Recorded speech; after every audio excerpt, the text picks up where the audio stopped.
Well, again, our thanks out to Brian Jones, his entire crew, for once again doing a fantastic job of getting our track in day number 1 shape as we get set for early afternoon racing here at Hagerstown. Eventually, as we get a little bit later, a few more weeks down the road, here and there, we will go back to our traditional 7 o'clock starting time. Green flag is out as we get set for semi-late warm-ups. Late model sportsmen to the staging area. Late model sportsmen for your warm-ups to the staging area, please.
All right, checkered flag is out. Wrapping up the semi-late warm-ups. Rick Pop.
Get a victory last year. He's going to be in the hunt for one this afternoon. And good to see Sean back with us today. 70J DJ Myers out of Greencastle, one-time winner this year.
Powered by Jimmy Delosier of Altoona, Pennsylvania, and the one of Jesse Matney from Mapleton Depot, Pennsylvania.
All right, driver's going to speed it up. Green, green, green.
17, Randy Lindenberg. Also, the 32 of Tyler Fisher at a Fairplay, West Virginia, back on hand with us today. 64 being powered by William Crook at Myersville, Maryland. And the 77 of Bryson Fogel, also out of Myersville, make up the Pure Stock crowd. Semi-late drivers for your time trials to the staging area, please. Semi-late drivers for your time trials to the staging area.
And our Pure Stock drivers wrapping up their warm-up session. The 8 of Keith Reed finding himself right back on top of the scoring pylon right now.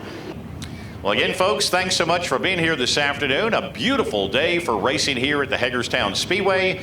And before we kick things off, ladies and gentlemen, could you please rise as you are able, as we will deliver our invocation to be followed by our national anthem.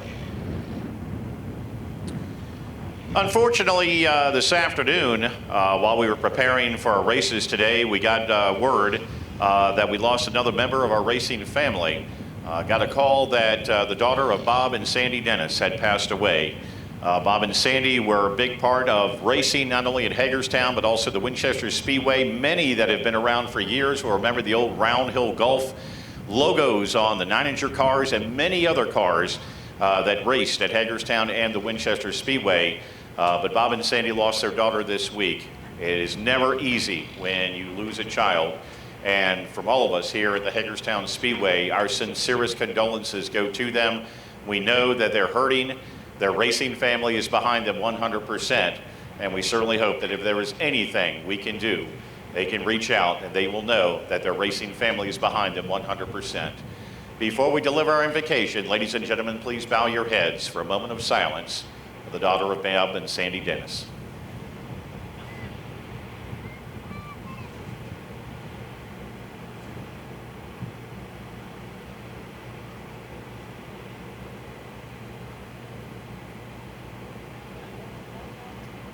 Let us pray. Heavenly Father, we thank you for allowing us to gather here together on this beautiful spring day. Please watch over all the drivers, crews, and track employees and keep them safe. We thank you for the blessing of this great nation that allows us the freedoms to enjoy the things that we love. Please keep all those that protect those freedoms safe. We pray that there may be justice and peace on the earth. Have compassion on those that suffer from any grief or trouble. Hear us, Lord, for your mercy is great. In Jesus' name we pray. Amen.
right, racing fans, again, thank you so much for being with us. And we think that beautiful looking truck coming down the front straightaway, presenting our American flags, our colors, as we get set for racing action in week number 2.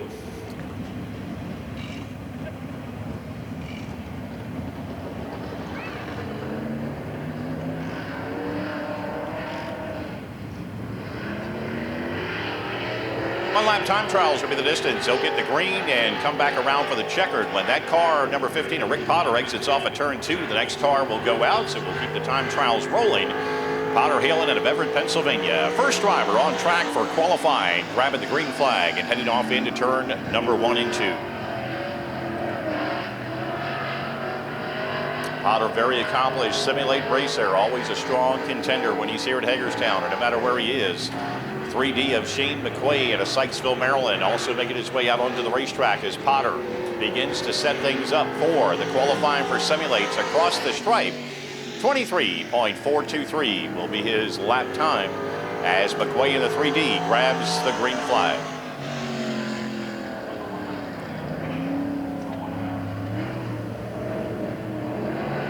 Potter wraps it up. McQuay in the 3D heads midpoint down the back straightaway. Third driver that's going to be making his way out will be the 10 of Chester Sellers out of Hagerstown. McQuay down to the bottom of the track, much like Potter. He was opposite. He went high groove coming off of turn number 4. Let's see what that does for McQuay. And it will give him the number 2 spot, 23.819 seconds here on his lap. Sellers out of Hagerstown, the number 10 machine, making his way back for the green flag. Late model Sportsman drivers, heat race number 1. Late model Sportsman drivers, heat race number 1. You can make your way to the staging area. 10 of Sellers heading down to turn 3. The 48 of Tony Hughley out of Frederick, Maryland will join him in this time trial session as Sellers works it off at turn 4. And the lap for Sellers will have him in no man's land. Hughley in the 48 grabbing the green. Trying to check on a time and see if everything's good on Chester Sellers' transponder, the number 10 machine, as he heads off into the back hit. Hughley puts the 48 down in 3 and 4, and on track now the 11 of Alan Brandon of Winchester, Virginia, the opening day winner in simulate action. Hughley back to the stripe for his lap, and Tony will check in. Number 3, 24.909. Again, late model Sportsman's heat race number 1. Late model Sportsman drivers heat race number 1 to the staging area, please.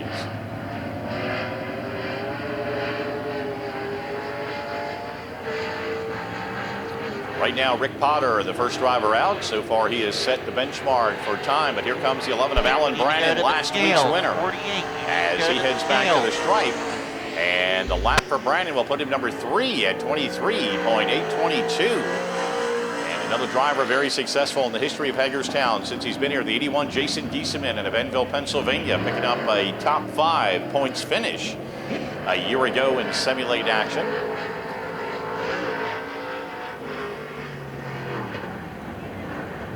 And Brandon remained on the track. Usually the drivers are supposed to exit in the backstretch pits, and that impeded the 81. Driver, so Giesemann does get off the backstretch. another lap to make sure he gets one good quality lap out there. Lap 81, you're getting.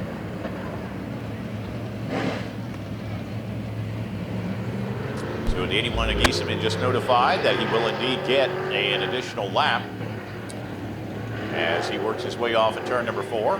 Green flag will be back in the air for him.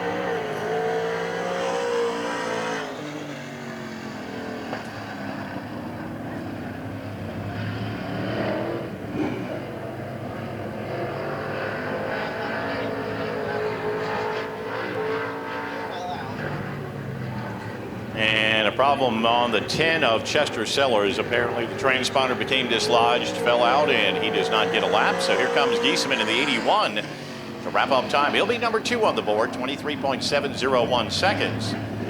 8 drivers scheduled to go. 5 of those 8 made it out, actually 6, with the loss of the transponder for Chester Sellers. So it looks like Rick Potter in the 15 will be the top qualifier today.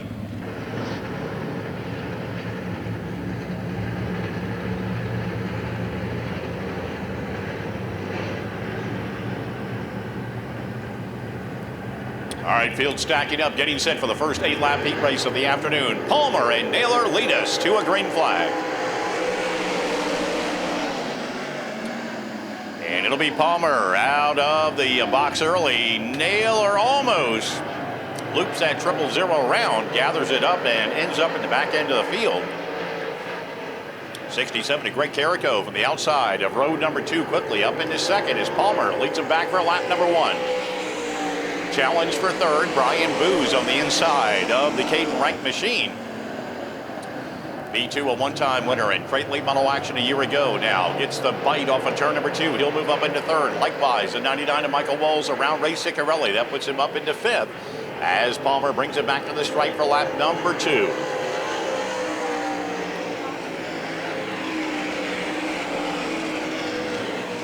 Now watching the interval between the top 2 drivers. Once Carrico got to second, about 5 to 6 car length separation between them.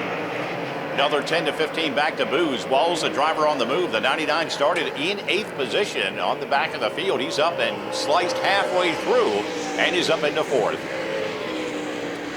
Rank of the 27R, then the 49 of Ciccarelli. 000 of Naylor rebounded. He's gotten around cronies as the leaders head down the back straightaway. And they'll close up on halfway this time. Once in second, that interval has not shrunk too much. Palmer in the 86 knows his track very well likewise. Comes across to take the cross flags.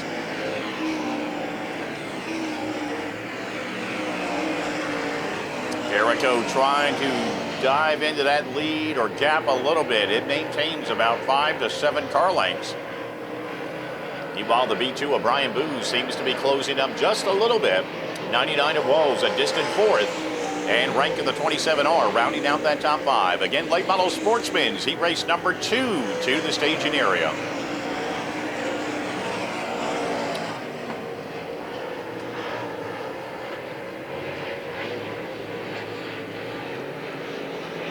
Palmer taking the middle groove. Carrico down low. They come back for 2 laps to go. The interval still remains the same, about 5 to 7 car lengths.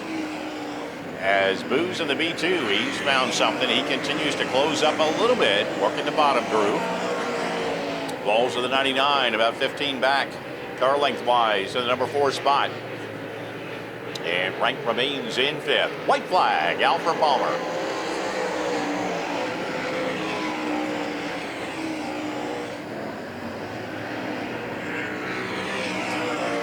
Top 3, 4 evenly spaced out by about 5 to 6 car lengths amongst them. Palmer, the 86, works it back into turn 3 and 4 for the final time this afternoon.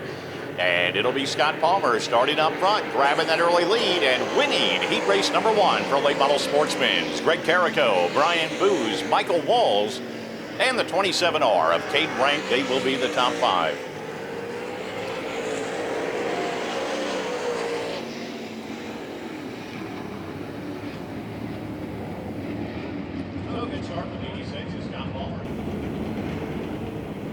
Right, drivers, green flag this time.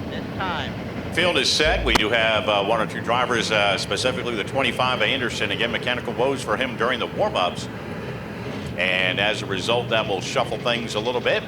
Lear and Myers on the front row. Mason, Booz, and Cable. They'll be back in row number 2. Green flag for our second qualifier.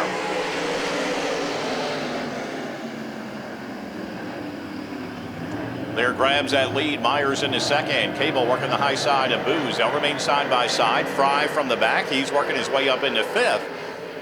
It's around Shipe and Ziegler in the 27 just behind him. Everybody single file working 3 and 4 as Lear works it back for lap number 1.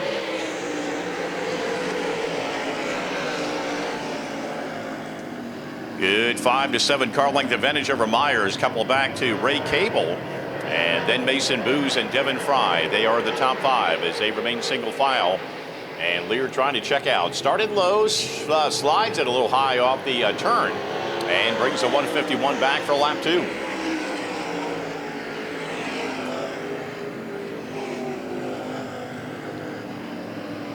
No change behind him. Myers and Cable have distanced themselves from Booz and Fry. They've got a pretty good battle themselves. Couple of car lengths between them. The same distance back between Booz and Fry as they come back for lap 3. Shipe in the 00 had problems in the warm-up and backs it into the pit area here at lap number 3 of the late model Sportsman qualifier. Cable now begin to work the bottom side. Gets a good bite off of turn number 2. The drag race is on between those two. He and DJ Myers. They have a turn gap up to the 151 of Kyle Lear, who's looking at the halfway sign.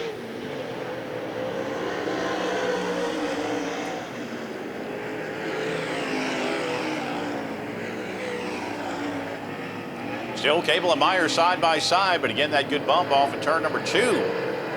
And that will give Cable the edge in second spot as Lear works him back for lap number 5. Myers trying the crossover and tries to get underneath, but stays right on that rear deck lid as they come back to the stripe. Meanwhile, Mason Booz in his own battle with Devin Fry, who got a good run off turn 4 and powers around on the outside. Booz will be down bottom. Fry now trying to claim that number 4 position as Lear comes back for 2 laps to go.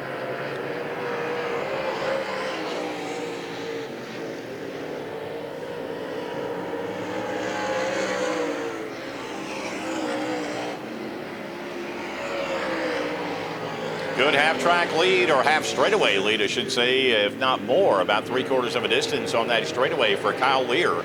Savannah Park, Maryland driver has got it dialed in once again as he comes back for the white flag. Once in second, Ray Cable able to distance himself away from DJ Myers. And likewise for Devin Fry. Got up into the number 4 position and now edged away from Mason Booz with Lee Ziegler in the 27 machine back there in the number 6 spot. All the while, it's the story up front. Checkered flag again. Kyle Lear coming away with a qualifying win. 25 exit Cable working off a turn 4. He'll come home in second spot. Make it the 25K, the 70J of DJ Myers, followed by the 62 of Devin Fry and the B2X of Mason Booz. They will check in for the top 5 this afternoon.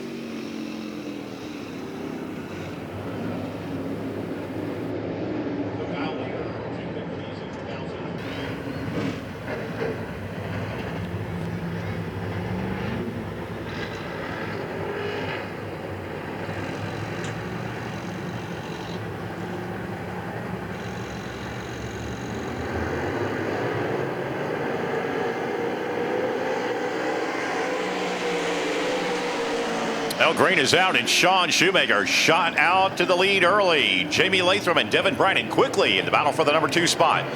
Latham trying to edge around on the outside. He'll claim the number 2 position. It'll be Brannon in third, Breeden in the 14, holding on to fourth as Shoemaker with a few car lengths of an advantage brings them back for lap number 1. Tight battle, second, third, fourth. Latham, Brannon, Breeden with the 81 of Garrett, not far behind. Latham running that middle group through the corners. 3 wide, coming off a turn number 2. Breeden underneath of Brannon and Latham. He'll take 2 spots. Latham will go top shelf and almost lose it. Gathers it back in and he holds on, but loses 2 spots in the transition. It'll be Breeden in second, Brannon third, Latham and Garrett now the top 5. All the while, that allows Sean Shoemaker to edge away to a very comfortable margin right now. Lap number 3 will go on the board. So Breeden is in second spot. Brandon in his tire tracks right now off of turn number 4. And trying to find some momentum on the outside. Latham back there in fourth. Garrett with Warren Feltz right on his heels. They're 5th and 6th. Again, limited stock, heat race number 1. Limited stock, heat race number 1. To the staging area, please.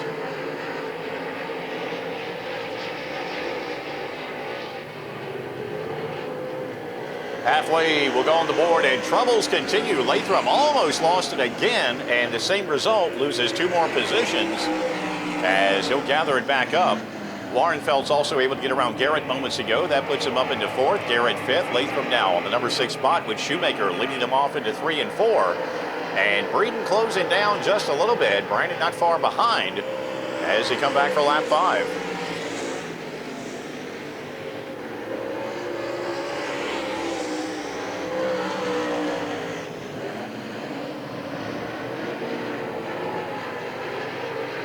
Top trio back at 3 and 4. They'll be looking at the 2 to go side. Again, limited stocks heat race number 1. Limited stocks heat race number 1 to the staging area. Shoemaker heads them off into turn number 1 and 2. East middle groove. Going to be Breeden down bottom, about 5 car lengths back. Another 6 or 7 back to Devin Brannon. And you got Warren Feltz. He's a very distant 4th, but comfortably over Latham, who just got around the Daniel Garrett machine as the white flag comes out for Sean Shoemaker this time by.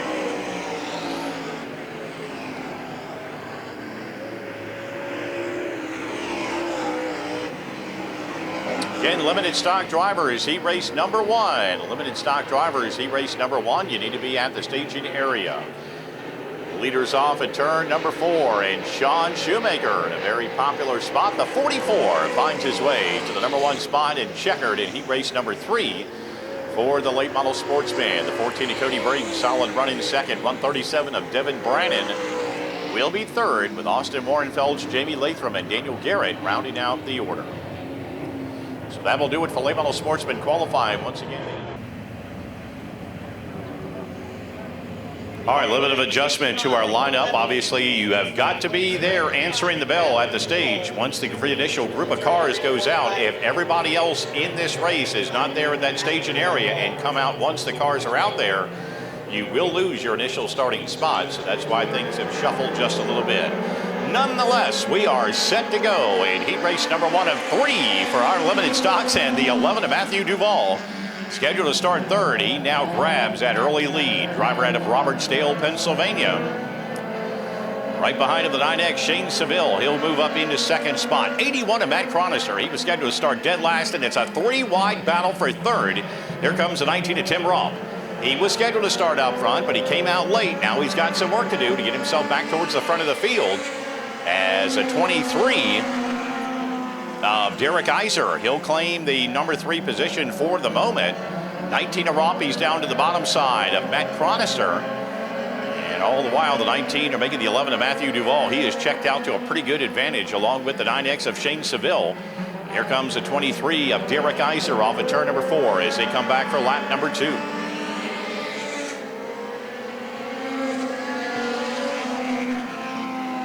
Ropp still trying to rebound as he works to the inside. Cronister works a high groove in that 81 machine. Seems to be to his liking, and he really gets some good momentum. Pull it up to the back bumper of the 23 of Derek Iser down the back straightaway.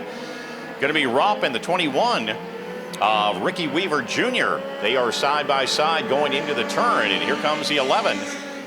Matthew Duvall back to the stripe for halfway. Again, top 6 will transfer into the main event. A very strong field of limited stock machines today, and right now led by the 11 of Matthew Duvall. He's checking out the 9X again of Shane Seville comfortably in second. The dogfight spin from third on back, and call out to Matt Cronister. That 81 machine started dead last, and right now he is fighting to get up into 30, along with the 23 of Derek Iser side by side as they come back for the white flag. 21 of Ricky Weaver Jr. He's also in there, so top 2 secure. And right now the 19 of Ropp is on the transfer spot. He's got one driver within striking distance. Let's see if he can hold on to that spot. The 11 Matthew Duvall is going to take the first qualifier. It'll be the 9X of Shane Seville coming up in second. 23 of Derek Iser, then the 21 of Ricky Weaver Jr. 81 of Matt Cronister from the back of the field to the 19 of Tim Robb. They will be the top 6 drivers that have transferred into tonight's 15-lap main event.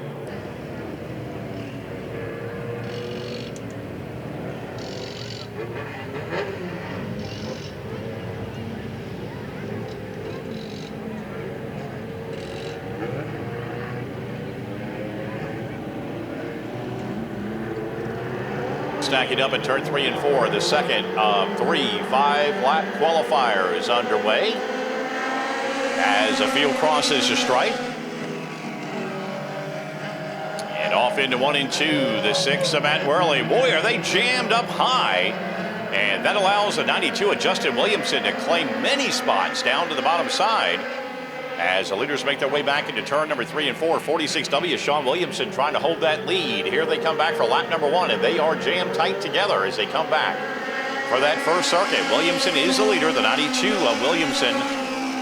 Justin, going to be Sean the leader, Justin second. They may shift by the time we finish saying that sentence, and they indeed do. Justin, the 92, goes to the number 1 spot. 6 of Matt Worley back into third. 777J of Jeff Erb at Hanover, PA. He's fighting hard on the outside. Really went in hard, gets up in the marbles, tries to bring it back down. He'll still be side by side in that battle for the number 3 spot. And right behind him, the 560 of Chris Anderson. They make up the top 5. Transfer spot for the moment going to the 67 of Ron Faulkner, and for the moment has a little bit of breathing room here Win 2.5 laps of the 5 complete. Again, limited stocks heat race number 3. You should be at the staging area. Limited stocks heat race number 3. 2 to go this time by. And it continues to be the 92 of Justin Williamson started 3rd. Grabbed the lead from Sean Williamson in the 46W. Now the 777J of Jeff Erb got too high, comes down and almost makes hard contact with the 6 of Matt Worley. They got together but kept it straight. But that's going to put Worley all the way back into the transfer position. The 67 of Ron Faulkner got around him, and now pressure from the 82 of Eric Moats as they are looking to see who is going to make it into that final spot in today's second heat race. White flag out that time by, midpoint down the back straightaway. No problems for Justin Williamson. We'll keep our eye on the transfer spot likewise as Moats of the 92 starting to put the pressure on. Leaders back in 3 and 4. Justin Williamson will collect his first checkered flag in heat race action here. Going to be Sean Williamson coming home in second, the 516, and Chris Anderson winding up in 3rd. And behind them, it's going to be the 777J. Powered by Jeff Erb. He also gets in there. 67 of Ron Faulkner. And the 6 of Matt Worley. So again, the top starting spots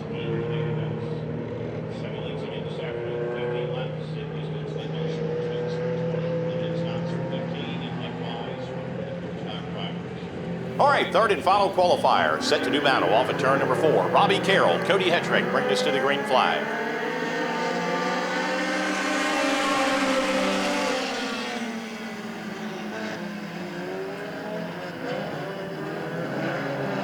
Good battling up front as everybody tries to get sorted out down the back straightaway. Going to be the 69 of Carroll holding that lead. But here comes the 15M of Nick McDaniel blowing by on the outside and grabbing that number 1 position off turn 4.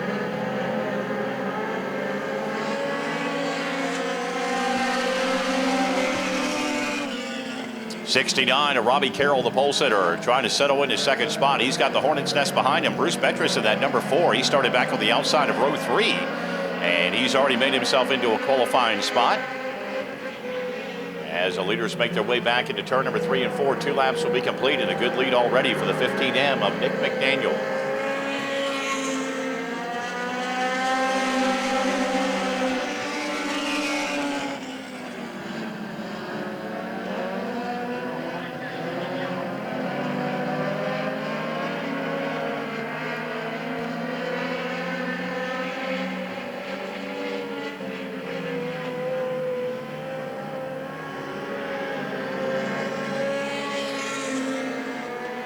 That time by, make it actually 2 laps to go for the 15 and Nick McDaniel. Robbie Carroll still holding on to second spot. The H15 of Andrew Hoffner started on the inside of row number 5 and has worked his way now up into second. He goes to the inside and grabs that spot. 4 of Bruce Betris. Right now he's up into 4th. As the leaders come back for the white flag, it has been all Nick McDaniel here in heat race number 3. Leaders are back, and again down to the inside. Side-by-side battle between McDaniel and Hoffner. Half a straightaway lead for the 15M of McDaniel. Good 2x2 battling for the rest of that top 5. Going to be the H15 of Hoffner. He'll grab it. That's the number 1 car. As the leaders come back to the stripe, Nick McDaniel out of Littlestown, Pennsylvania, claiming heat race number 3. Drag race back to the stripe. Here they go. Going to be the H15 of Hoffner. He'll take that spot. 69 of Robbie Carroll will wind up in the number 3 position. 4th will be the 32 of Jeff Foster. 5th to the 4 of Bruce Betris.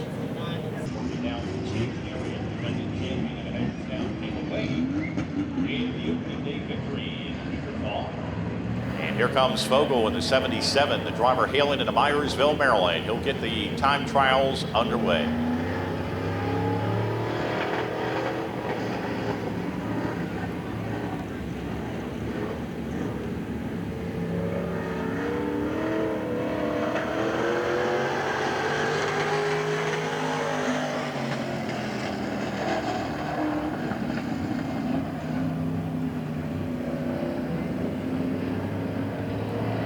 Well, Fogle exits turn number 2, and on the track behind him coming out, the 17L Randy Lindenberg into Winchester, Virginia, the opening day winner in pure stocks a year ago.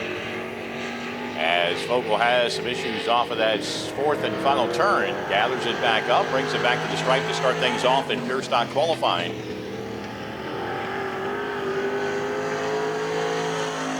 .607 will be his lap time as Lindenberg grabs the green flag. 64, a William Crook out of Myersville, Maryland. Also set to do battle here shortly. The 31 of Nathaniel Yonker, though, out of Berkeley Springs, West Virginia. Runner-up in last weekend's Pure Stock Main. Also taken to the track.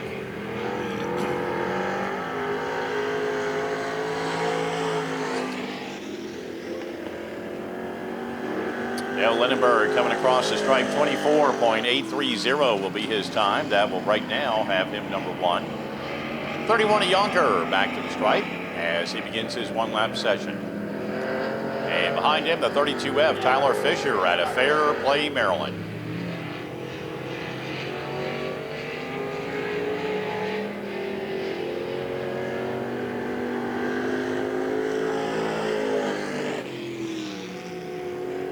No Yonker going to be at 25.080 that time by, as Tyler Fisher taking the green flag for his 2-lap time. Make it 1 lap. 11 of James Spielman from Fayetteville, Pennsylvania. He'll be next on the track as well.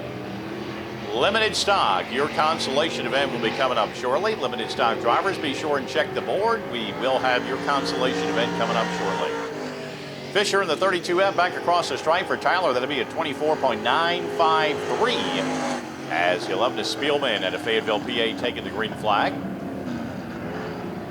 78, make it 76, and Jesse Daniels out of Harrisonville, Pennsylvania, next to go out as well.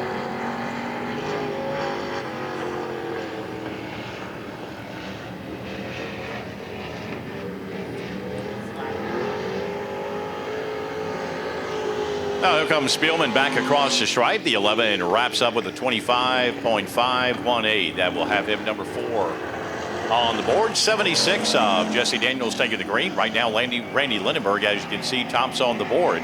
32F of Fisher currently in second. Yonker in third.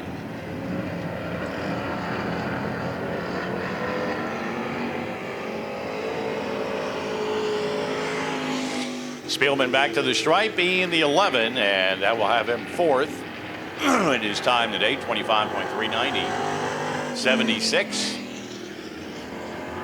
of Jesse Daniels going by.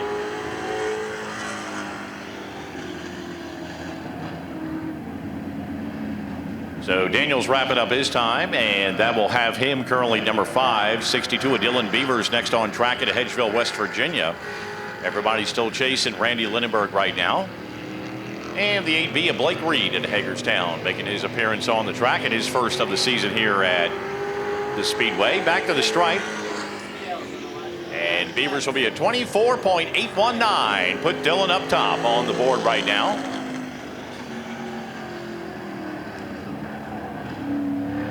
Again, first appearance by Blake Reed. He really caught a gear late in the season last year and was looking very strong. Right now he's got some work to do. His dad, Keith Reed, the number 8, last week's winner and the defending track champion, also makes his way out onto the Speedway as Blake exits off at turn number 4.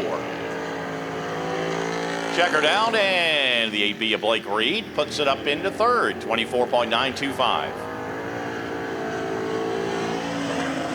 Keith Reed looking for that second victory in the early part of the season. Talked about knee replacement surgery coming up, and Blake may be behind the wheel of the car while Keith is on the mend, but right now Keith is back with us again today as he motors down the back straightaway.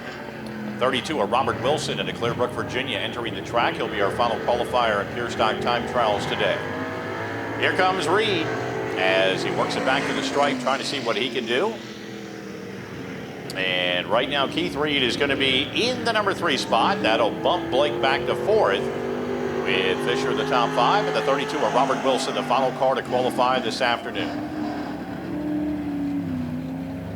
Again, limited stocks for your consolation event. Drivers, you need to head to the staging area. Limited stock drivers for your consolation event to the staging area, please. Final car, final lap, and all of our qualifying this afternoon here at Hagerstown. Robert Wilson in a Clearbrook, Virginia brings the 32 back to the stripe, and let's see where he wraps up. And he will be in that number 7 spot, 25.517. All right, again, a unique item that we have there this year, as we mentioned, you have 15 or less drivers. We do the time trial deal. If you have 16 or more, we do heat races. So in the semi-lates, we're going to go with Rick Potter first. Rick was our fast qualifier. Rick, good to see you.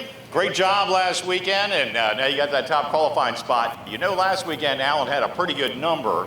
What did he do? Did he do the dice? I think he drew the pill. All right. So what do you think? You want to go with the draw, or you want to go with the dice? I'm going to go with dice.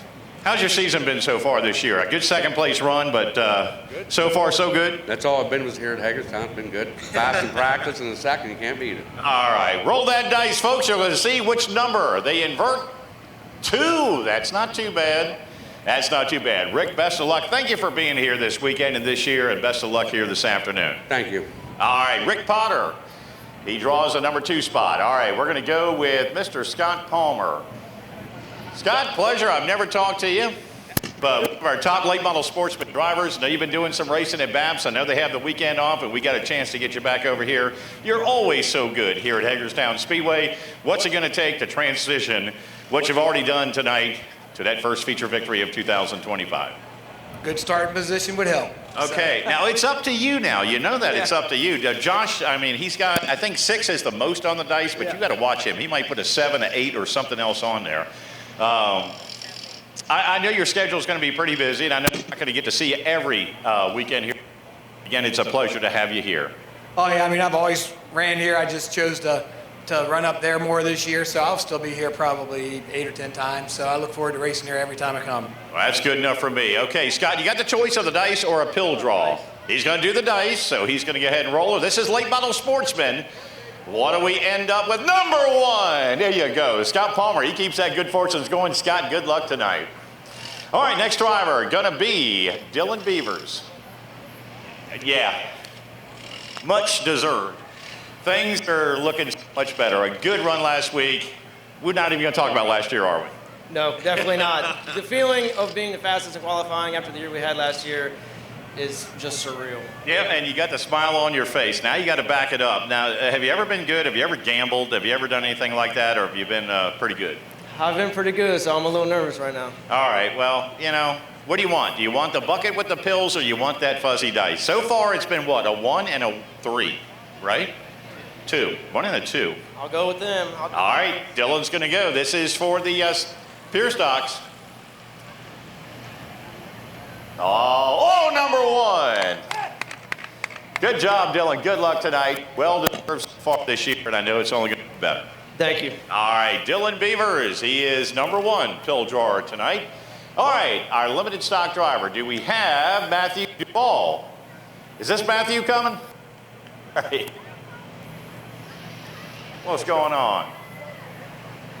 Well, it's warm down here today. You wouldn't expect that for the month of March. Matthew, what did you do? Did you call everybody up and tell everybody that owns a limited stock to come to Hagerstown? Because they're like ants coming out of the woodwork.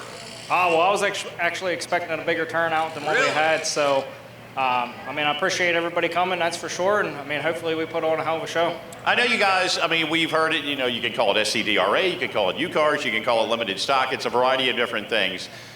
Where do you normally race? For the fans that don't get a chance to venture to many other racetracks, where do you normally find yourself on a given weekend running? Well, Path Valley Speedway, just because it's our home track. I mean, we're only 30 minutes away.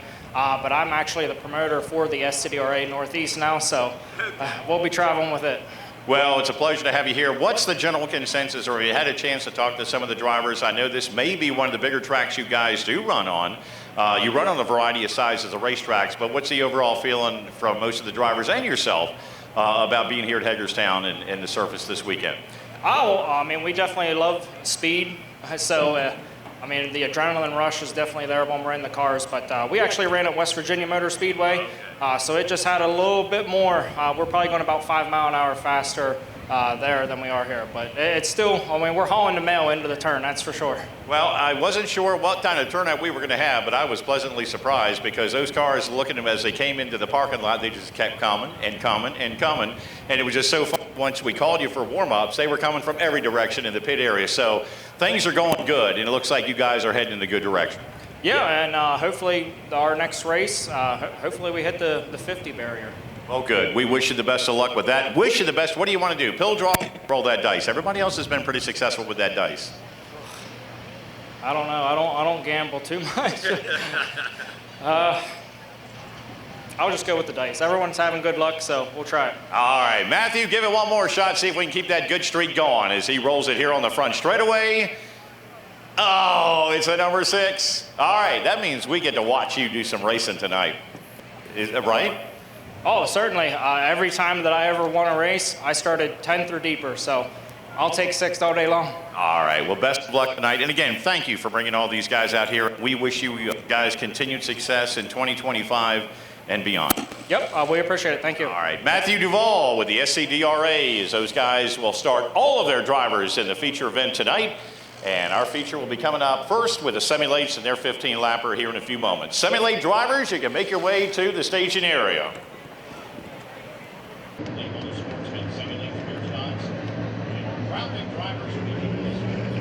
As we get set for the first green flag of the afternoon, 15 laps the distance here for the semi-lates.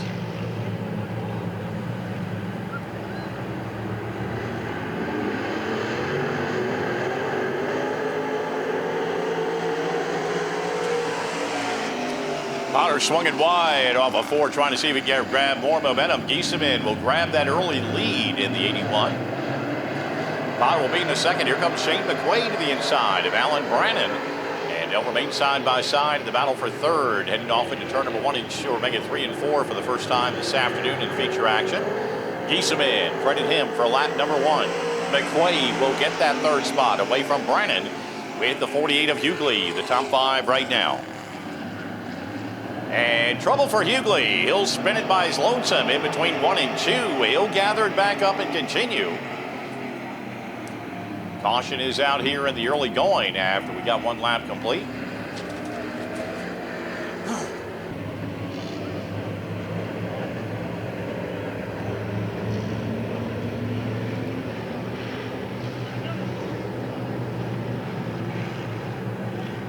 Lap complete as we have the double file restart. Giesemann and Potter again, just like the initial lap on the front row as they go back to green. And almost ended up in a 3-wide battle for the number 2 spot when they came off the corner. But it's going to be Potter grabbing that second spot. McQuaid gets the third. Everybody hugging down bottom. McQuaid down there. Brannon trying to create another lane and does. He'll pull to the inside and drag race down the backstretch and try to get third position. 48 of Tony Hughley back up into 5th as they come back. Lap number 2 of 15 on the board in our semi-late class here this afternoon. Battle right now still Brannon and McQuaid. They got a good one going. McQuaid will lead him back down into 1 and 2, but he's going to have to be in the middle groove. That'll give Brannon that bottom lane that he likes down to the bottom side. He'll get a good dig off of that second turn and claim the third spot here on lap number 2.5.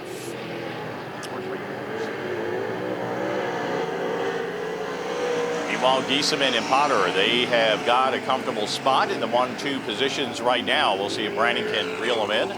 McQuaid back there in the number 4 position. Tony Hughley in the 48, a little higher on the track in turn 1 and 2. Right now he holds on to 5th. Sellers back in 6th. As the leaders make their way back, Brian Swiger in the 34, rounding out the field as they come back for lap 4.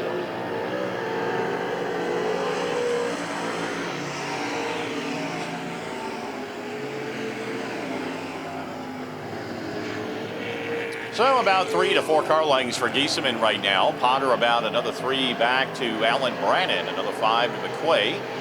As the leaders right now working their way back into 3 and 4. We will put the 1/3 mark on the board here in our 15-lap semi-late main event. They're going to be Giesemann, and trouble for Brannon in the number 11. He'll pull up to the outside wall off of turn number 4.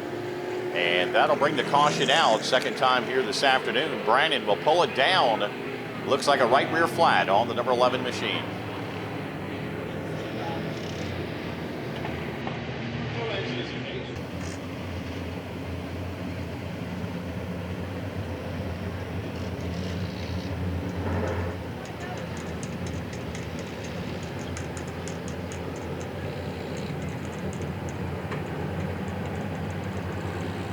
All right, field stacked up. We get set for a restart. 5 of our 15 in the books. Giesman leads him off at turn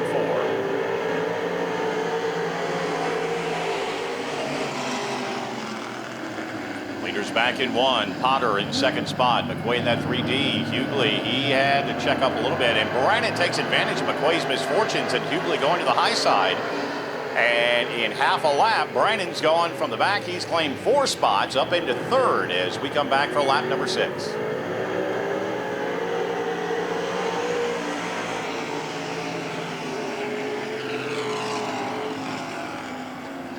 Still going to be Giesman on the low side. He's got a couple of car lengths over Rick Potter. Brannon trying to close up likewise.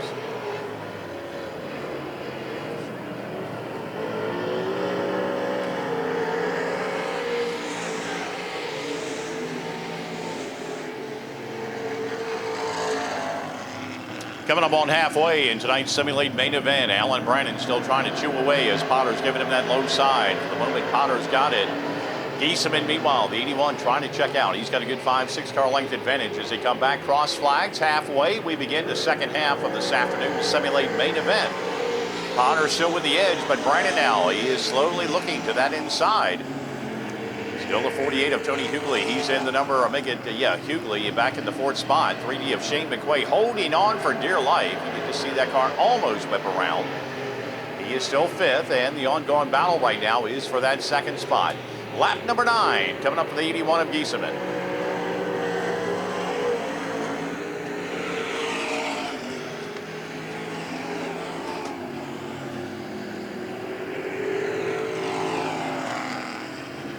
Late model Sportsman for your main event. Gentlemen, you can make your way to the staging area. Late model Sportsman's for your main event to the staging area, please. As the 81 of Giesman works it off at turn number 4. Lap number 10 on the board. 5 to go. And Potter is still fending off the efforts of Alan Brannon. He opens up a couple of car lengths advantage that time by, going back into 1 and 2. And meanwhile, Giesman has a good 10-15 car length advantage, but like to keep it that way and keep it green as he searches for that first victory. One time a winner in 2024 here at Hagerstown, looking to match that already in the early part of the season as he comes back for lap number 11.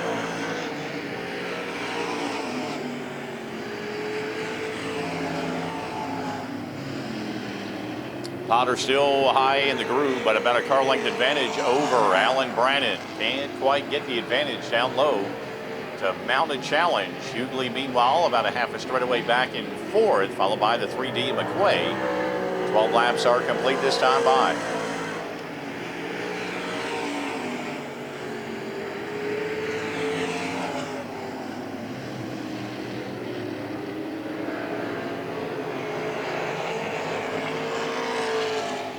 Again, late model Sportsman drivers, gentlemen, we need you to the staging area for your main event. Late model Sportsman's to the staging area. 2 laps to go for Jason Giesman this time by.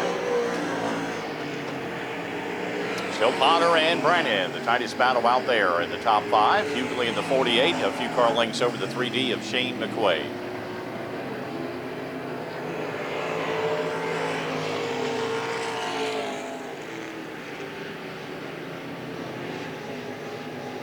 Final lap coming up for the Annville, Pennsylvania driver. Giesman brings it back across the line. Brannon gets a good run as Potter swung it wide and leaves the door open.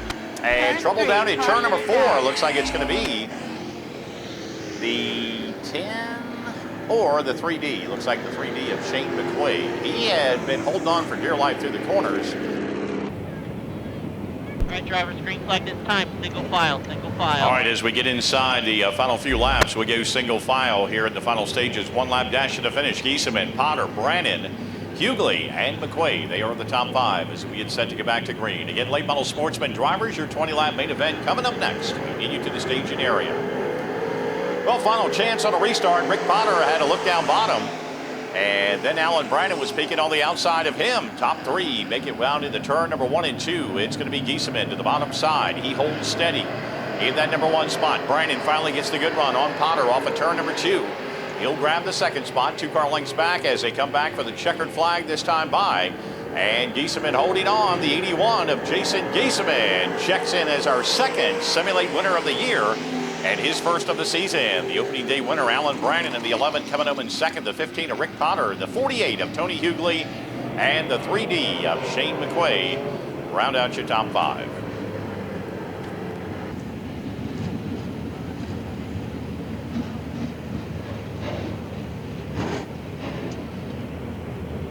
Here at the Hagerstown Speedway to get that first one this year. Give it up for Jason Giesemann, our semi-late winner this afternoon.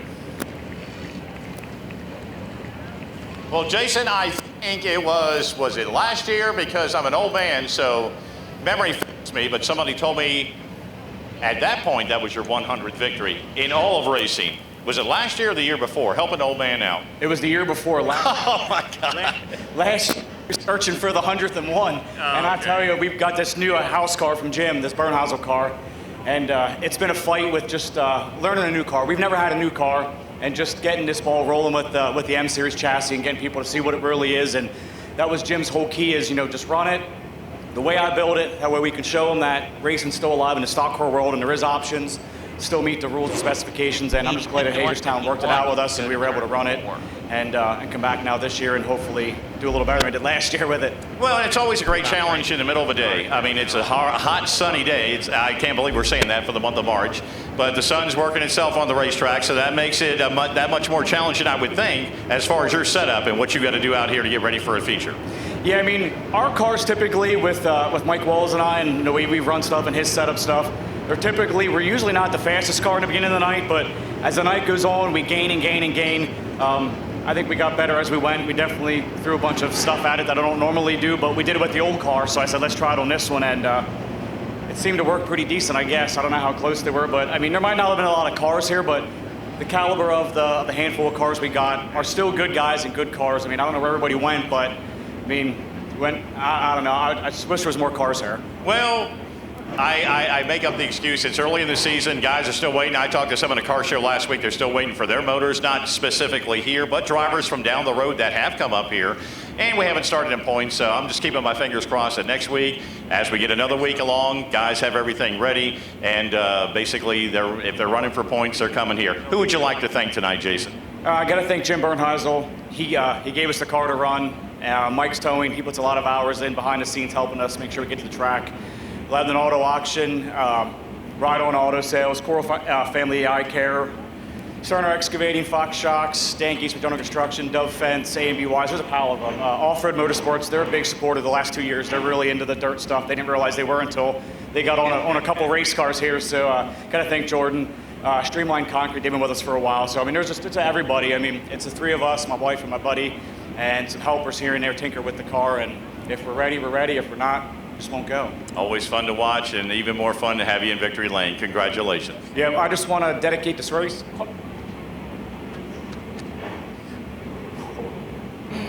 I lost really good. Told myself I wasn't going to get choked up. Buddy of mine, he had sold me the junkyard, Ash's Towing and Salvage, George Ash 69 car.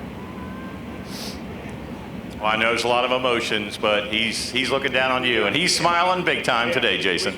We lost him, but this one's for you, George. All right, very good. Very, very emotional. Give it up for Jason Giesemann. That was great. Winner of our semi-late main event here this afternoon. Class act for sure.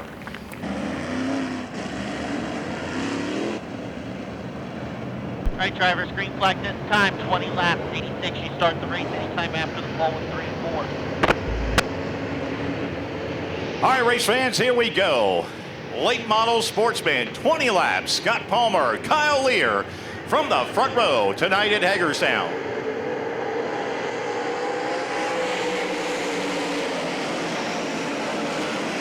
Palmer down bottom, Lear middle to high groove as he'll try and grab the lead. Palmer draws even down the back straightaway. Shoemaker holding on to third, and Lear trying with that patented move, trying to go rim riding. It's going to be Palmer hugging the guardrails. They're still even as they come back for lap number 1. Lear trying to edge away and pinch down that 86. He'll have the advantage this time off turn number 2 and grab the number 1 spot. Trouble meanwhile, Jamie Latham out of shape. 2 cars, one on top of the other. Yellow. And another one spinning high. Caution after lap number 1. Red flag, let's pull up to the wall on the outside. Pull up to the wall on the outside.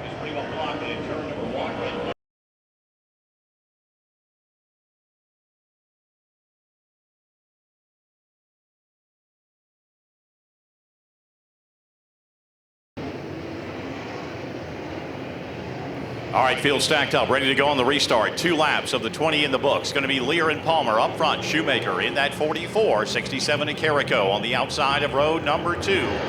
Here we go, restart. Off at turn number 4, Lear with a good jump brings them back to the stripe.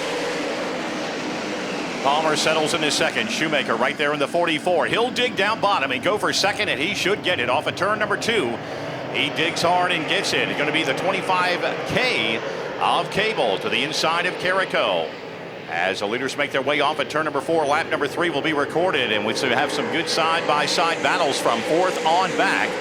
Give Cable that 4th spot. Carrico up to 5th.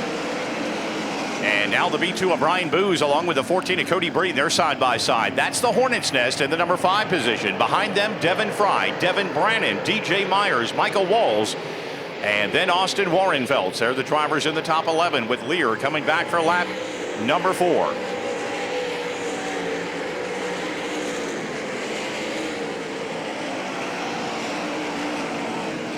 Single file, we talked about a lot of side-by-side racing. Carrico is holding on to 5th, but here comes Booz to the inside. And he'll slare that spot right before he gets to the entrance of turn 3 and 4. Hugging right down to the bottom guardrail as Carrico still fights on the outside. Breed right behind him, then Fry, followed by Myers. In a good side-by-side battle with the 137 of Devin Brannon just on the back end of that top 10. Off at turn number 2. Lear again checking out. Last week, he and Ryan Zook had a pretty good battle early, and then he was able to separate himself. This weekend, another player that was part of that championship scenario, the 44 is Shoemaker. Solid second by his lonesome. Palmer, he's nested into 3rd. Booz is on the move. He's on the inside of Cable. He's wanting more. He goes up to the number 4 spot. May need some cautions to help his cause out as they work off at turn number 4. 6 laps are complete. After Cable, you got Cody Breed in that 14 machine, followed by the 67 of Carrico, Devin Fry in the 62, and then the 137, powered by Brannon. Myers back in 9th, and then the 99 of Michael Walls rounding out the top 10.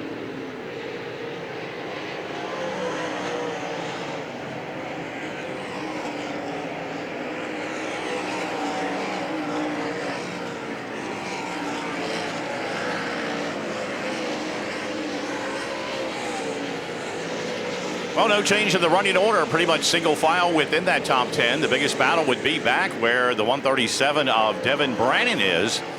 He, along with the 70 Jay Myers, 000 of Matt Naylor brings his car into the pits here on lap number 8 as the field crosses the stripe.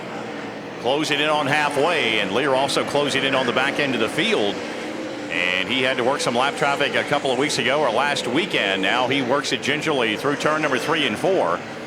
He's got Lee Ziegler, one of the drivers involved in that caution earlier, along with the 6 of Latham and then the 5.56 of Cronies. But he's got plenty of time to make some decisions. Almost about a 3/4 of a turn lead over Shoemaker as the 5.56 of Cronies will head to back pits here on lap number 9. Booz on the move, the B2. He is a good turn back from the leader, but he has been the driver on the move. And that B2 machine started on the inside of row number 4. He is now on the inside of Scott Palmer, and that's the battle for 3rd. As Lear now begins to dissect some lap traffic to the inside of Latham, now to the inside of the 27 of Lee Ziegler. And your 10th place car, the 99 of Michael Walls, he now pulls it off into the pit area, and we hit halfway here in this afternoon's late model Sportsman main event.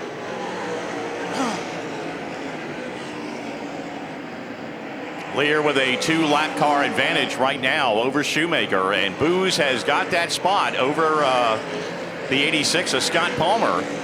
Grabs it off at turn number 2, moves himself up into 3rd. 25K of Ray Cable having a very good run. He's up to 5th. Going to be Breeden in 6th, Carrico 7th, Devin Fry in 8th, Devin Brannon 9th, and DJ Myers right now making up the top 10. Lear off at turn number 2. He's got Ciccarelli and the 27R. Is right in front of him. That's going to be the Caden Rank machine, as Shoemaker also trying to work some lap traffic likewise. Lear sandwiched in between 2 lap machines as he comes back for lap 13. Limited stock for your main event to the staging area. Limited stock drivers for your main event to the staging area, please. So again, a 2-lap car pad for Lear as he works it off into turn number 3 over the 44 Shoemaker. And not out of the realm of possibility is a chance for second for the B2 of Brian Booz. He'll have some work to do, but he is closing. He's got 1-lap car between himself and Shoemaker, but again, the driver on the move in tonight's late model Sportsman main event.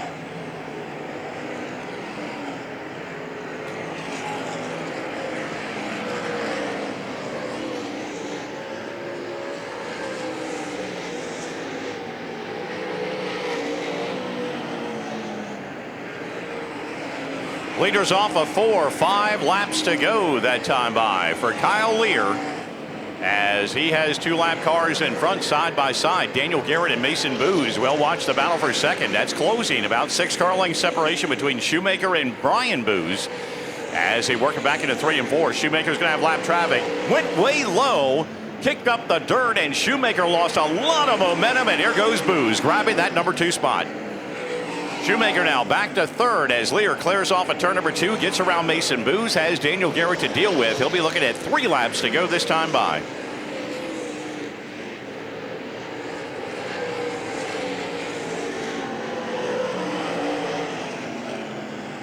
Around the Daniel Garrett machine. Now a little breathing room. A spinner right in front of him. Kenny Yoder spun it down low. Lear had a chance to make some evasive maneuvers, and that just changed the field. Shoemaker, Palmer, and Cable. That's your top 5. Cody Breeden back in 6th. Carrico in 7th. Fry, Brannon, Myers, top 10. Good field of late model sportsmen. We got a 3-lap shootout coming up with Lear at the point.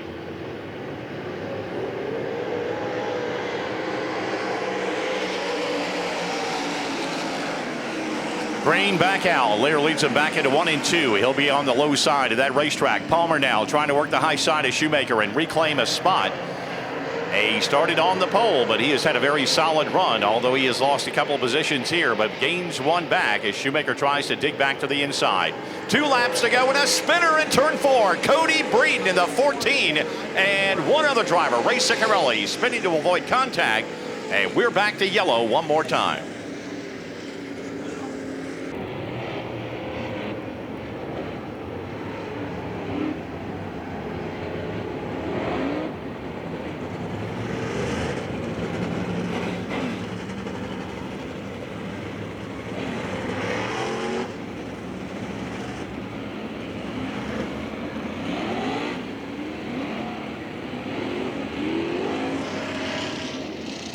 All right, folks, we're ready to go. It was a 3-lap dash. Now it's a 2-lap dash to the finish. Kyle Lear, Brian Booz, Scott Palmer, Sean Shoemaker, Ray Cable, top 5 as we get set for another green flag. 2 laps to go in tonight's late model sportsman main event.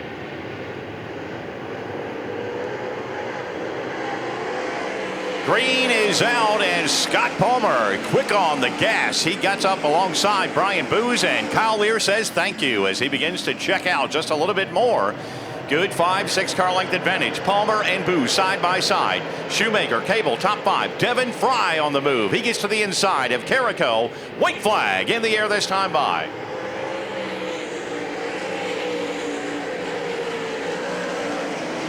Kyle Lear, 2 times a winner last year. He's going to make 2 wins early in the 2025 season if everything holds true in turn 3 and 4. Booz and Palmer, 2nd and 3rd off turn 4. He's 2 for 2. Kyle Lear comes back to victory lane a week later at Hagerstown Speedway. Brian Booz, great run as he comes home in 2nd with Scott Palmer, Sean Shoemaker, and Ray Cable, the top 5. Tough break for Devin Fry off of turn 4. He's out of sorts and loses a top 10 run. But for Kyle Lear in the 151, yet another historic victory in late model sportsman competition. Limited stock 15-lap main event coming up next.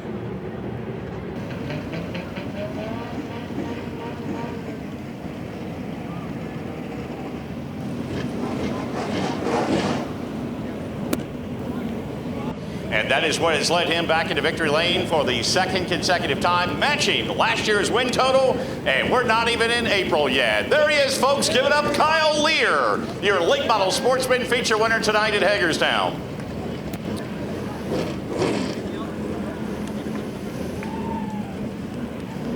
Well, I know at some point you start hoping and count laps like, okay, it's almost laps to go. You see Kenny Yoder spinning down there in turn number 2, thankfully down low and a little bit out of your way, but it's never over, and you always have them wolves nipping at your heels on restart. You knew it was going to be tough. No, and again, we went hard on tires.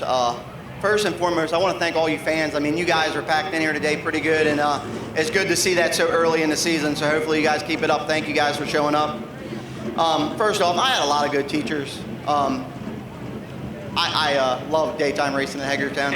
At one time, I hated it, but I had a lot of people behind me and teaching me.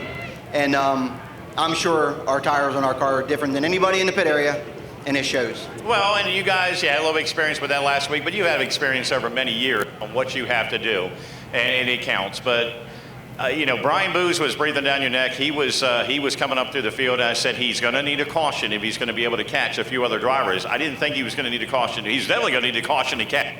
But you were way out front. But he timely caution. You just seemed like on restarts, man, you are the master. Yeah, I just worked hard to try to keep my tires underneath me under them yellows. And you know, when I got the lap traffic, I tried not to spin my tires as much as I needed to get by them. What's it mean for this team? I know you know it's successful. You got a lot of great people behind you. But to have 2 wins all of last season here at Hagerstown in a very competitive late model Sportsman class, to knock 2 of them out with 2 very competitive classes, or 2 very competitive weeks of drivers here, to be able to do that so early in the season. I mean, just this field across the region is very strong. From South Carolina to Pennsylvania, the 358 class is pretty stout, and you know, every now and then you get super late model guys that show up and drive, and you know, the cars are so equal now that it really comes down to your decision in your pit area. I know there's a lot of people I already know you're going to talk about because they're masters of what you did throughout the years. Who would you like to thank, Kyle? First and foremost, I need to thank Ray and his family for giving me what I need to get the job done.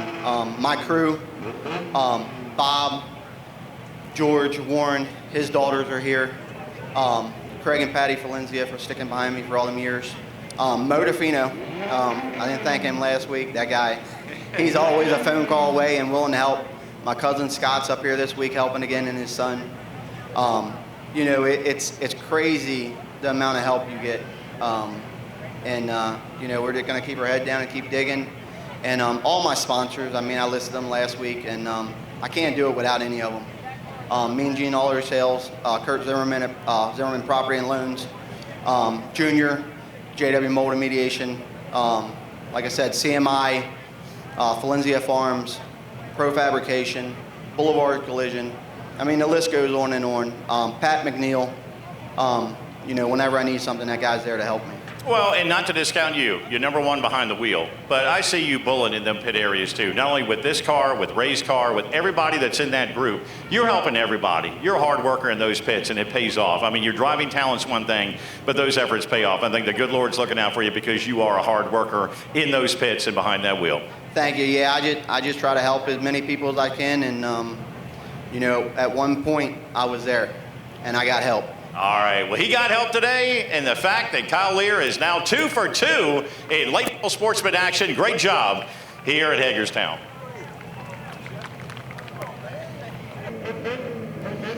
Well, the 30 car is scheduled to start, 26 machines out there. Folks, it's springtime. You've seen the bees, you've seen the bugs, you're seeing everything. Well, we're letting the bees out of the nest right now. 26 of them getting ready to come off turn number 4 and get set for 15 laps.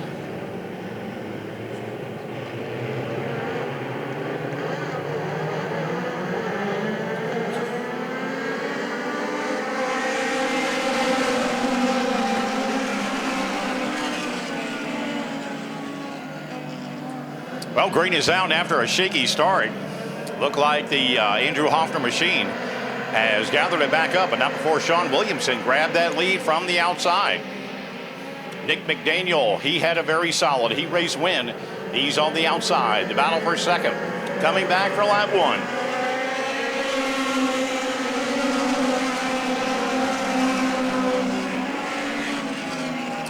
92 with Justin Williamson, also very strong in his heat race action earlier. He chills to the inside of Andrew Hoffner, the pole sitter. Challenge right now side by side for third with the 11 of Matthew Duvall. Right now rounding out the top 5. Sean Williamson brings them back for lap 2.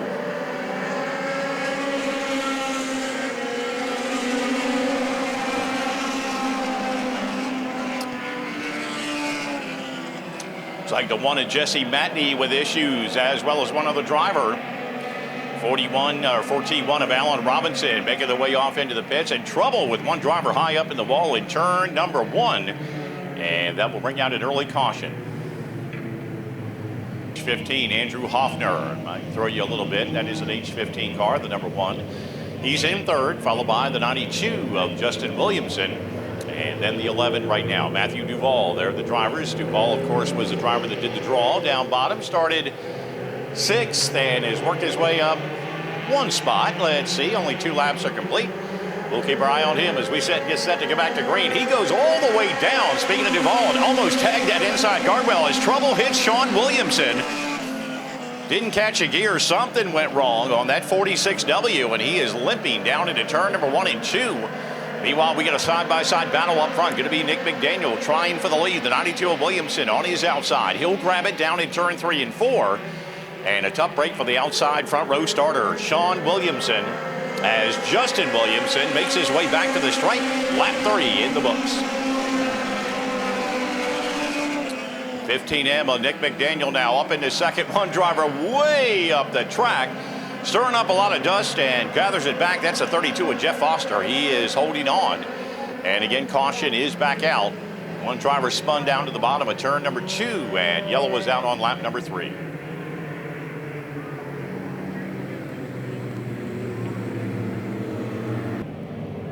All right, field reset as we get set to go back to green. Cole Vincent says tough break for Sean Williamson, the outside front row starter. You saw him on the restart. He had just had some mechanical issues. Something went wrong. He eventually ducked into the pits, led to another caution. And now Justin Williamson, he finds himself on the point with that 15 of Nick McDaniel to his outside. Green flag back in the air as we begin lap number 4.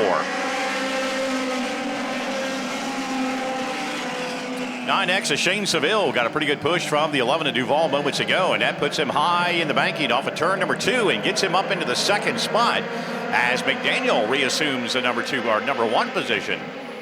Here also comes the 516 machine of Chris Anderson. Good battle up in the top 5 for all those spots as the field comes off of turn number 4. 4 of 15, and this time it's going to be McDaniel holding on to the number 1 position. Couple of car lengths better than the 9X machine of Justin Williamson. 70 or make it the 92 of Justin Williamson. Right now he holds on to the number 3 position. 9X of Shane Seville holding on to second, and here comes the 11 of Duvall once again. He's up to 4th and looking for more on the outside. Leaders come back. 5 of 15 in the books.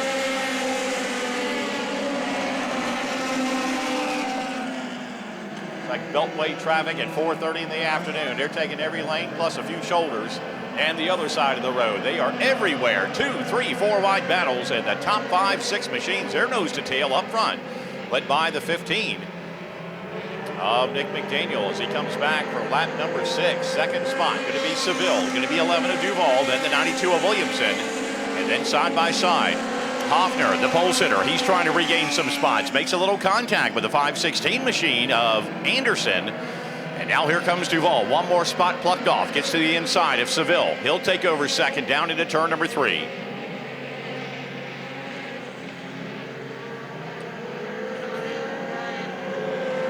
And tire is off one car as we saw it rolling up outside of turn number 4. And that's your leader. Is it the leader or not? I guess not. It almost looked like it was a 92. A bad day for the Williamson clan. Going to be the 92 of Justin Williamson. It just looked like the way the 15 was sitting on the front side, the left side, he may have lost it. But the 92 of Williamson is the latest casualty right now as the caution comes out here lap 7. 23 of Derek Iser. Another driver started well up in the order. He's ducked into the pits.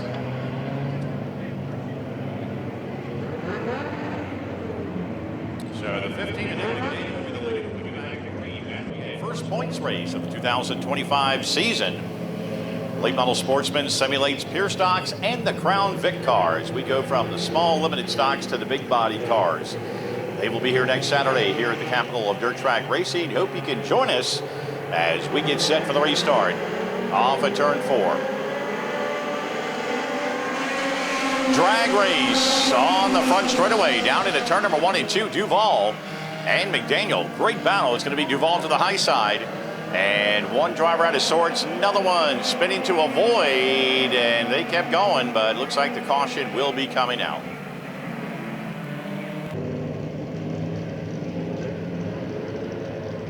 All right, folks, we are at lap 7 of our main event, just to be on the correct side for you. Just so you know, if you got a favorite out there and you're hoping that it's only 5 laps to the finish, we are still yet to hit halfway here in this evening's limited stock main event. Green flag back in the air. Duval, McDaniel again will race it down into turn number 1. See who can come up in the better. And going to be Duval using that high side right up by the cushion almost as he tries to grab the lead, and McDaniel will fall back into second. Hoffner holding on to third. Going to be the 9X of Seville in the number 4 spot, followed by the 516 of Chris Anderson. They'll be the top 5 halfway here in our limited stock main event.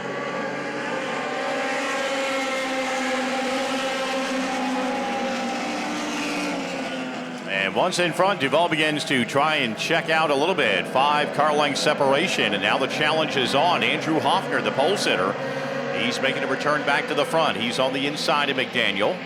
Likewise for Chris Anderson. He now works on Seville on that 9X machine. And here comes the 67 as well. That being Ron Faulkner, the Delaware driver, coming back on the outside. And he is battling for the number 5 position, and he'll get it down in turn number 1 and 2. That'll move Anderson's 516 back a spot. They might be part of a 3-wide battle. Faulkner, heavy hit on the 9X, and those two go for a ride. 2 hard hits make it 3. And that all started with the 67 really trying to make a move. Red flag, let's stop on the outside of the guardrail. Outside guardrail, outside guardrail. But heavy hit between Faulkner and the 9X. Shane Seville started off at turn number 2. Looked like Faulkner was really trying to make a move that may not have been there as momentum carried him up into the 9X, and as a result, they both made contact. The 9X hit the wall. That careened him off of the wall and into the 67, and after that, he was on. So a lot of damage back there. Going to check on the conditions of the drivers, make sure that everybody's okay.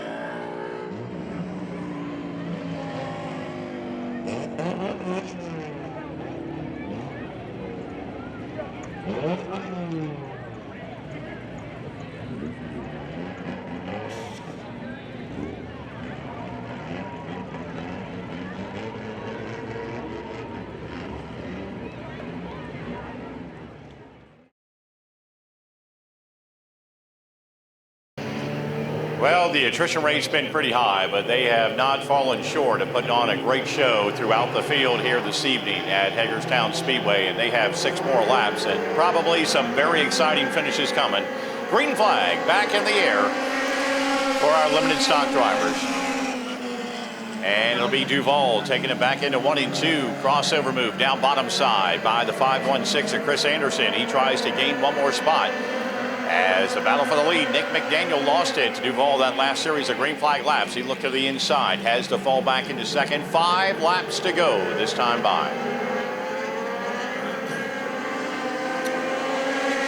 Anderson trying on the outside in that H15 machine, and he'll be way up in the cushion, and he'll hold it down and hold on to 4th position as Duval now begins to stretch that lead out. But Anderson not done. He continues to hump that car pretty hard. That being the Hoffner machine as he works on the outside in the 3rd position.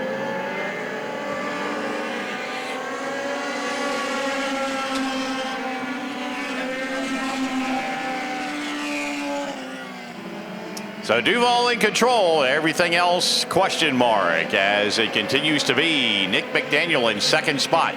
Hoffner coming back in 3rd.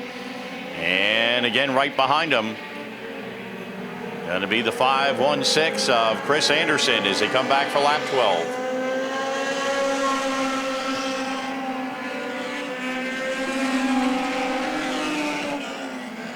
Pure Stocks for your feature event. Pure Stock drivers, you can make your way to the staging area. Pure Stock drivers to the staging area for your main event.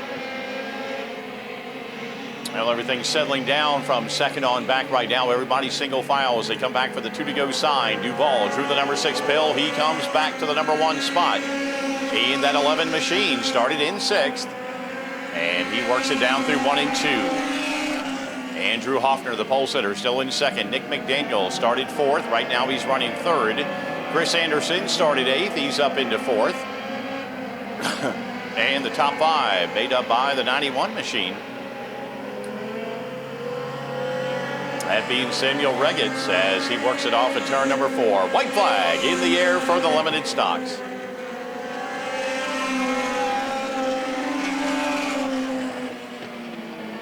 Duval midpoint down the backstretch. Hoffner has distanced himself, and now the 516 of Anderson gets around McDaniel and moves it off into the number 4 spot. Checkered. Meanwhile in the air, Matt Duval comes away with the victory in the limited stock debut here at the Hagerstown Speedway. Andrew Hoffner will come home in 2nd spot. Chris Anderson will wind up in 3rd. It'll be Andrew Hoffner behind him, going to be the 15 of Nick McDaniel, and then surviving a lot. He started on the inside of row 10.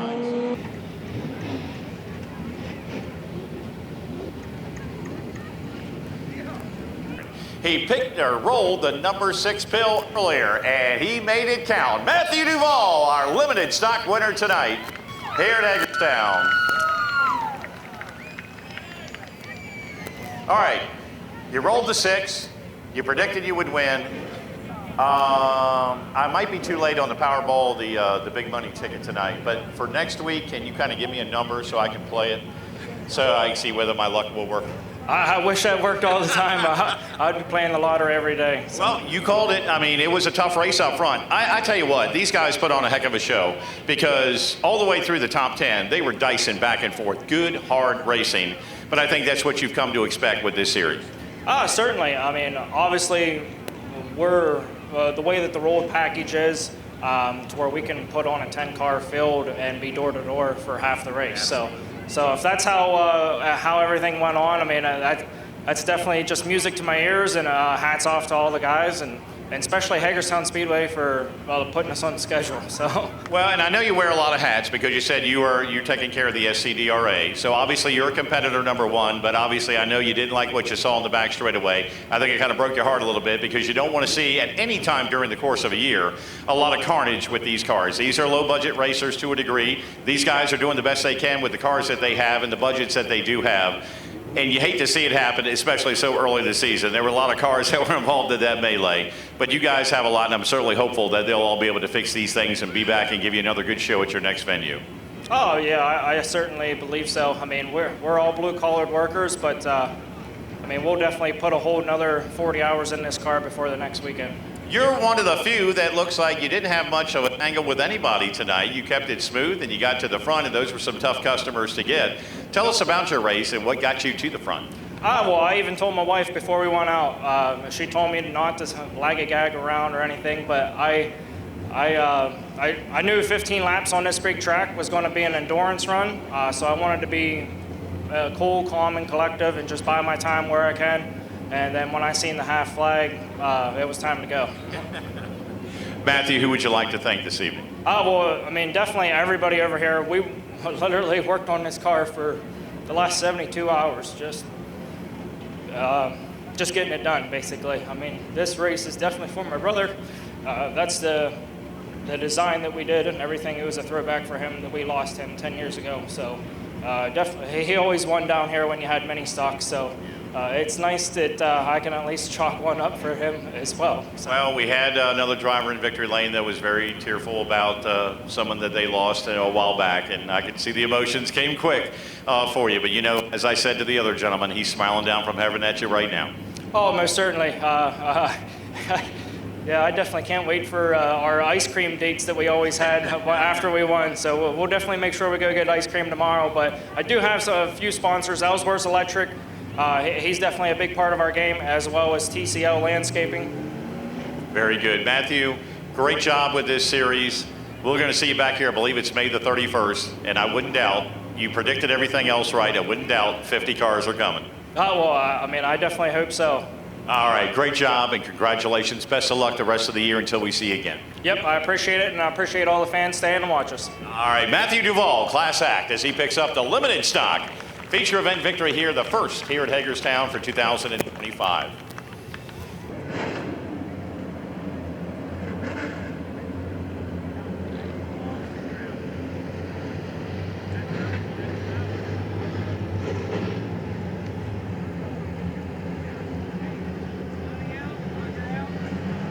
All right, final event of the night. 15 laps coming up for the Pure Stock. It's going to be Dylan Beavers and Randy Lindenberg off at turn 4, 15 laps.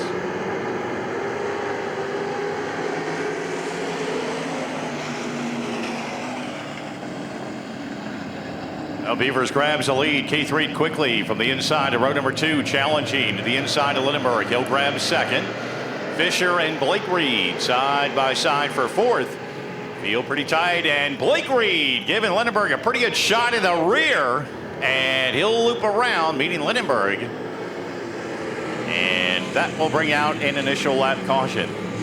I'm going to send you to the rear for making contact with him, so you're going to go to the rear with him.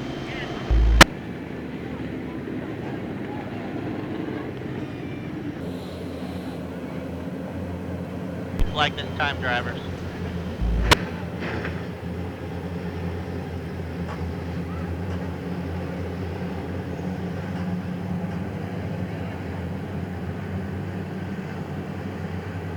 All right, try number 2 of a turn 4, same up front. Dylan Beavers at that 62 swings it wide, and he's got 2 heavyweights to deal with, Tyler Fisher and Keith Reed. Fisher still looking for that first victory. He was so close last year, and right now going to be Beavers the leader. Reed very strong on the high side. Fisher to his bottom, equal on speed. And here comes Nathaniel Yonker in the 31, back and forth. Reed trying to split the difference and look up in between the 2 drivers. He has got Fisher on one side. He's got Beavers on the other as they come back to complete lap number 1. Dylan will keep it on the high side of that 62. Reed down to the bottom. Here comes Fisher digging again. Gets a good run off of that second turn. He'll draw to the quarter panel of the 8 machine. Yonker right now holding on to 4th, and right behind him the 32 of Robert Wilson, routing out the top 5. Field coming back for lap 2.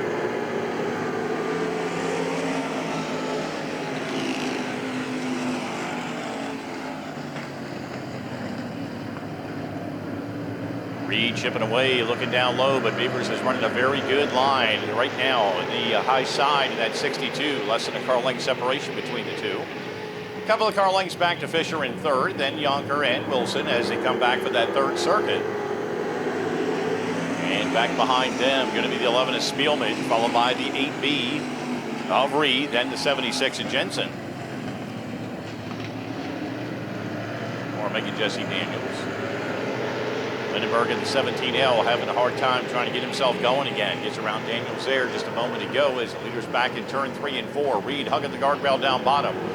And Beavers up top, and he's got enough momentum to keep it just in front here at lap 4.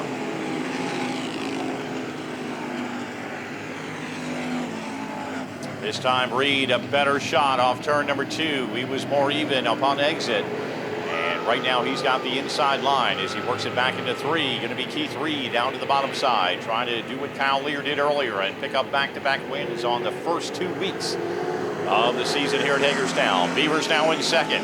Fisher, Yonker, and Wilson. They are the top 5.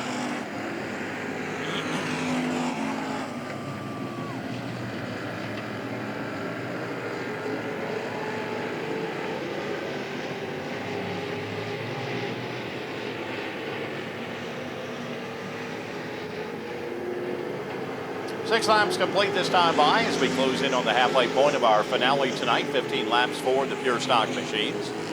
Keith Reed by a car length and a half. Tyler Fisher trying to close on Dylan Beavers. He is 2nd. Yonker back in that 4th position now. Wilson holding on to 5th. James Spielman in 6th. Lindenberg now to the inside of Blake Reed. And that will put him maybe up into 7th. Those 2 side by side back in turn 3 as we put lap 7 on the scoreboard this time by.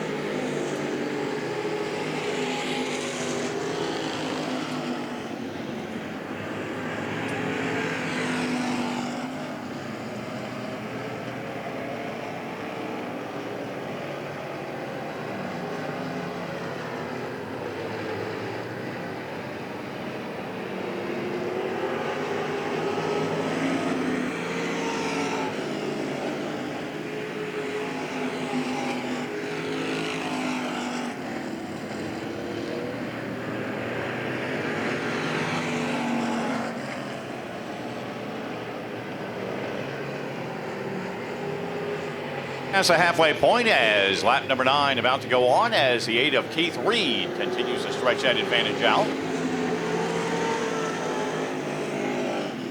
Dylan Beaver still comfortably in his number 2 spot, a couple of car lengths better than Tyler Fisher. Yonker still in the number 4 position, followed by the 32 of Robert Wilson, as they'll be looking at 5 laps to go this time by.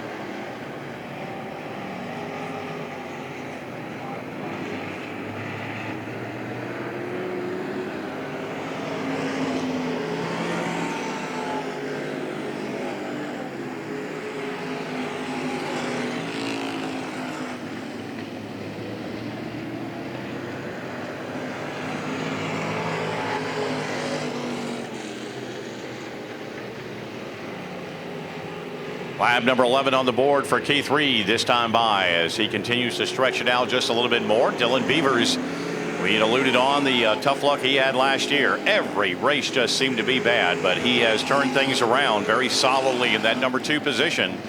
Still keeping about a 2-car length advantage over Tyler Fisher. Nathaniel Yonker in the 31, holding on to 4th. Wilson in 5th. James Spielman within striking distance of a possible top 5. He's a couple of car lengths back in the number 6 spot, with 12 laps complete.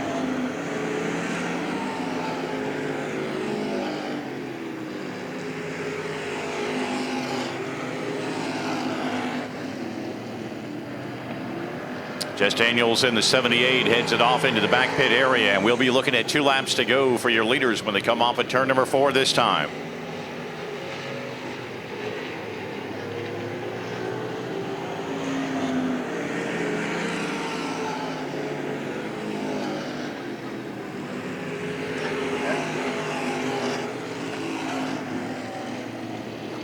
Well, the battle for second could be heating up a little bit. A lap and a half away. Fisher closing the gap up on Dylan Beavers as Keith Reed will be looking for the white flag this time by. And looking to go back to back for pure stock wins early in the season. Beavers car length over Fisher as they work it back on the 1-2 turn for the final lap. Reed midpoint down the back straightaway. No competition right now. He has stretched that lead out as Beavers and Fisher continue their top battle for the number 2 spot off turn 4. Keith Reed goes 2 for 2, batting 1,000 here in the pure stocks for 2025. Dylan Beavers comes home in second with Tyler Fisher, Nathaniel Yonker, and Robert Wilson making up your top 5 in tonight's pure stock finale.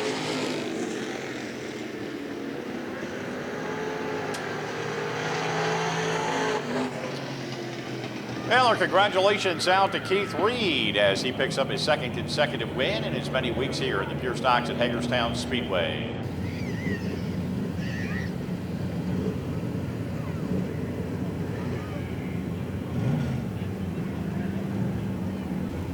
So, folks, as you're heading down to Speedway, put your hands together. Keith Reed, our Pure Stock winner tonight here at Hagerstown.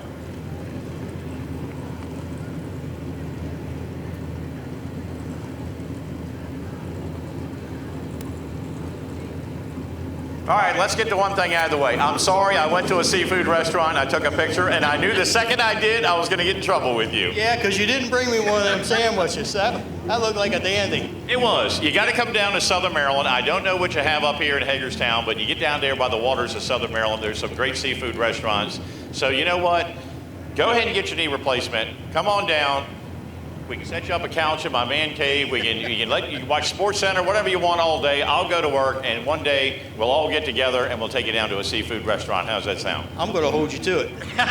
Well, I owe you.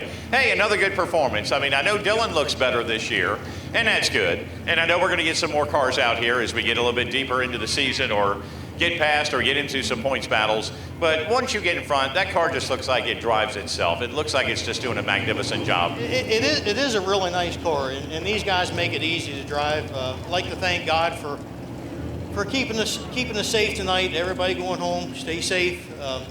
Thank Triad Engineering, Dan's All Repair, Garvin Signs, Wi-Fi guys here tonight. So he's pretty stoked about this. Well, that's good. That's good. You got some other people that have put some money and help you out a little bit. It's always good to have those guys because you know they can't always make it sometimes all the time. It's always good to have them in here. So let's see. What's the closest seafood restaurant here? There's a pretty good one in Frederick, May's Restaurant. So let's see if we can get May's on board the car. Okay. I was thinking about going out and getting something to eat. I got to go back to Frederick to get home anyway, but I got to fight the Beltway traffic.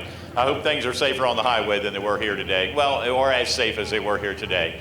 But what can be said about the incredible performance you've had? I know things are getting ready to change for you, but were you making the most of it here before that happened? I just got a really good group of guys behind me. Blake, I don't know what happened there. I heard he got put to the rear, but hopefully he can be up here duking it out with Dylan and Yonker and Lindenberg and all these guys. So it'd be fun to sit there and watch on the TV. WRT. Well, you are eventually coming back, right? Absolutely. Okay, so Wait a minute. As long as this knee can press down on that clutch, we're getting in the car. Okay. But if by some chance you do have to have it happen, you can give him some tricks of your trade. I know you're not going to give him all. I think we're putting all the tricks in that car. but he's coming around. He's still green. Keith, great to see you back here again. I promise. I'm going to hold that promise. Sometime this year, sometime off season, we're going to do it, bud. But in the meantime, enjoy your victory. I'm going to send you my address, and on your way from Potomac down here, you drop me off at crab cake sandwich. Oh, I will. Keith Reed, 2 for 2 in pure stocks here this year at Hagerstown.